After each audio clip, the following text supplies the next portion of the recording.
Temple temple theft का issue कैसे देखते हैं, क्योंकि यूपी में राम मंदिर हो या यहाँ केदारनाथ या बद्रीनाथ इशू, दोनों में ही इरेगुलरिटीज की खबरें सामने आई। नहीं, हमने तो ये मुद्दा सबसे पहले उठाया और ये जो टेम्पल चोरी नहीं, टेम्पल के अंदर जो संपत्ति है उसकी चोरी, और वो चोरी वहाँ के गहने, वहाँ की चांदी, वहाँ का सोना, वहाँ के पैसे, वहाँ के सोने के ईंट, चांदी के सोने के रामचरितमानस के जो वहाँ पर उन्होंने किताब बनवाई थी, ये सारी चीजें उठा लेना, ये वहाँ के देखरेख करने वाले ही किए हैं। और वो देखरेख करने वालों का ट्रस्ट कौन बनाए हैं?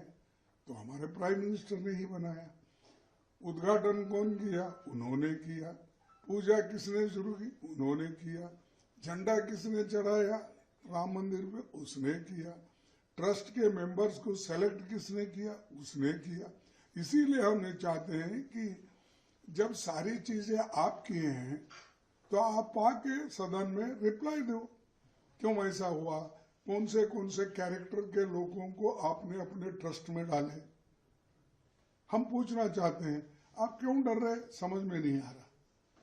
आप आओ, रिप्लाई दो कि चोरी नहीं हुई, मैंने उनको कहा कि निकाल के रखो हिफाजत से, वक्त पे जब काम आएगा तब यूज करेंगे। क्या प्रधानमंत्री ने बोला? कौन बोले? ये जरा सोचने की बात है ना।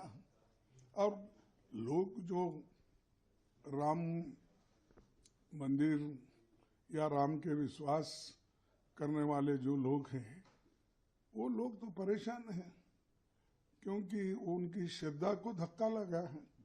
जब उनकी आस्था को धक्का लगता है, वो किसी का नहीं मानते, चाहे वो प्राइम मिनिस्टर हो, चाहे और कुछ भी हो। उनके धर्म के आस्था के ऊपर अगर चोट आती है तो हर आदमी उठ खड़ा होता है, प्रश्न पूछता है। तो वैसा यहाँ पर भी हमने उनके मुद्दों को, जनता के मुद्दों को हमने उठाया। और जो लोग आस्था से लड़ रहे हैं पूछने के लिए, और उनकी अपेक्षा भी ये रहती है कि कम से कम ये चोरी का मुद्दा अपोजिशन पार्टी को उठा के लड़ना चाहिए, ये उनकी अपेक्षा होती है।